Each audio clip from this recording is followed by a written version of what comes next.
Hello everyone, and let us talk about the state of SWTOR. Okay, it could best be described as purgatory right now. That's the state that we've reached. We've reached the state of limbo. We're just in limbo at the moment. There's really not a lot going on. We do have things in the future, yes, to look forward to. Yes, we do have Kotek coming up, Knights of the Eternal Throne, if you want to know what it's called. Basically, we've got that coming up in fall 2016, and that's it. That's the end of the information. That's all we know about Knights of the Eternal Throne. Now, you know why, of course, because Knights of the Fallen Empire hasn't finished yet. The story ends on August 11th if you're not a subscriber, or August 9th you get early access. So probably August 15th it's going to end by the time they fix the bugs, no doubt.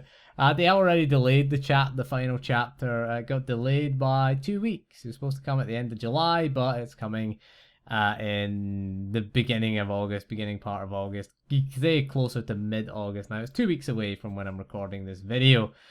Yeah, so right now we are just in a state of absolute limbo. Okay, we're just stuck. Nothing really to do. There is the dark versus light event, which I've kind of lost interest in. It's kind of boring really now, to be honest. You've got that to do, I suppose, which is not new content. Okay, it's not new.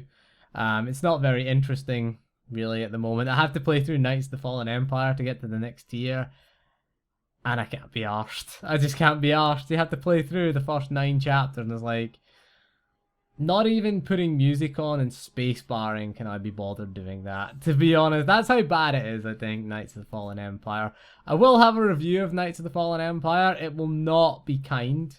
We do not have very many kind words to say about Knights of the Fallen Empire, but we're stuck in a kind of weird limbo at the moment. I'm not really playing the game. I don't really log in very often, and I don't really play it. I think I've logged in maybe twice this week to play it. I did a live stream with the Juggernaut, and that was it. To be honest with you, I'm playing World of Warcraft more. I'm playing the Legion beta more. I'll probably have to log in and get gameplay footage for this.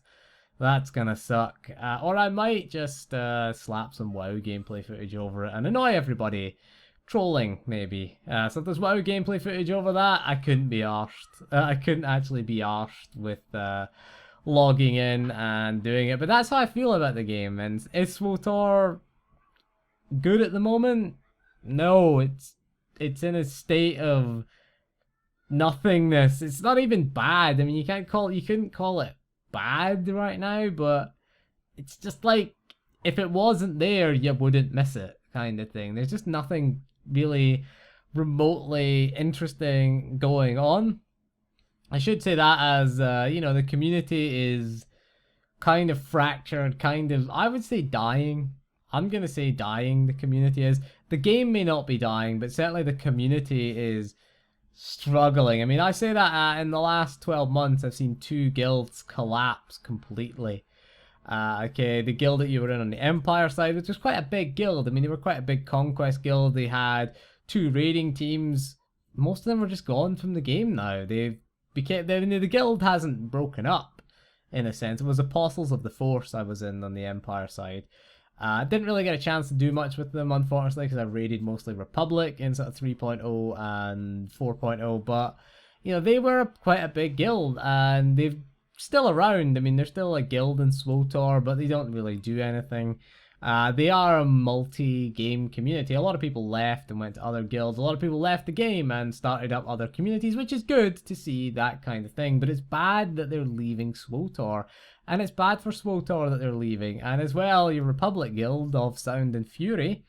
Again, we had 2 raid teams at the start of 4.0. We had 20 people split across 2 teams of 8. Okay, you want about 10 in each team, really. When you do a raid team, you always want more than 8. If you're doing an 8-man team, you don't just get 8 people, because that way if someone cancels, you're screwed, you can't raid. So you always get sort of 9, 10, maybe 12 ideally. So that way you can rotate people in and out, and you can have sort of people sit out one night, people come in the next night, and if someone cancels, then you've always got replacements. But we went from 20 people to 5. Okay, raiding team split up. 20 people down to 5. Okay, 75% of our team just said, fuck this, I don't want to do this anymore. We were working on HM Revan as well. We were starting to work on HM Revan, which is a shame. Would have liked to have had a few cracks at HM Revan, but a lot of people decided they'd rather play something else than continue, which I understand because, you know, TOS is 2 years old now. And, you know, the raids are just 5-6 years old. And the problem with starting again and recruiting people is, A, it's very, very difficult to recruit people these days.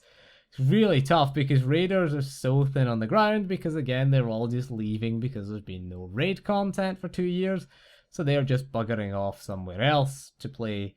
And B, you have to, when you get new players in, you have to take them through older content to gear them up.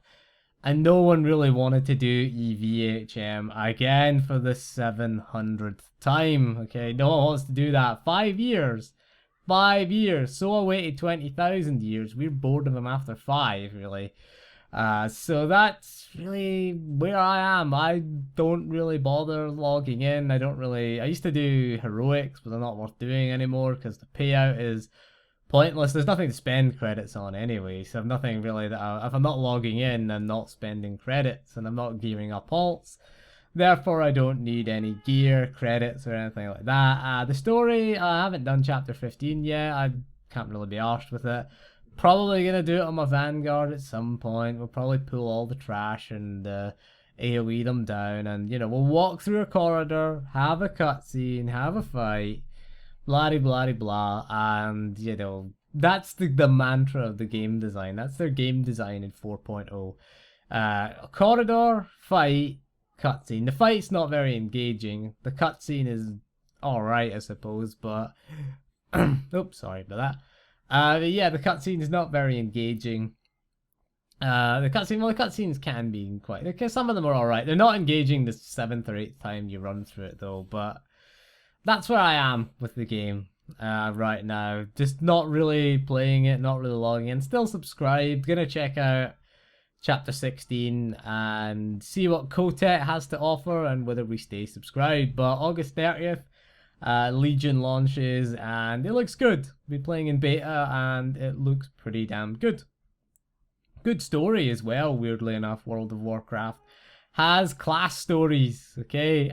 Imagine that. World of Warcraft, class stories, class order halls are awesome. The artifact quest lines, pretty damn good for your class. I've played quite a few classes. I've just rolled new classes just to see, and I've got all 3 of them for the classes that I have played. So it's like, yeah, this is quite good. I like the story. Like, I've never really played a prot paladin before, but I respec the one because you got tri-spec. Just click a button and you're a prot paladin.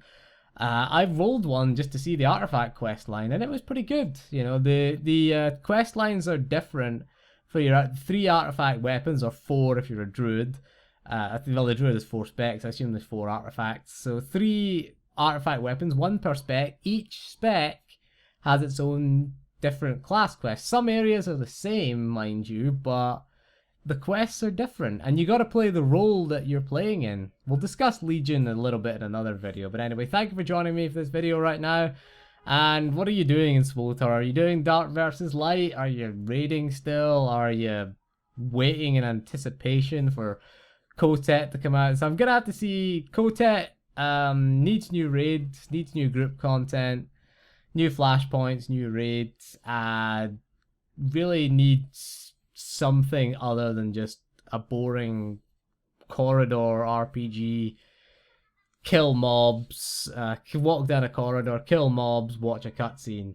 If that's the case for Kotet, yeah, I'm probably going to quit the game, but we'll wait and see. I'm not saying definitely quitting the game, but I want to wait and see what they actually come out with, because it's been really underwhelming this year.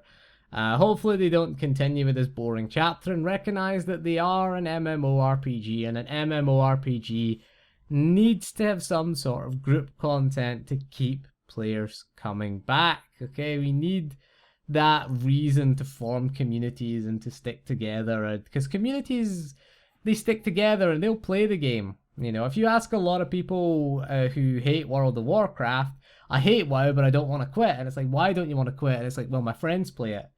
Communities, friends, they're a powerful reason to stay in an MMORPG. that's really SWTOR. Everyone's just quitting because they're fucking bored. Yeah, my friends play it.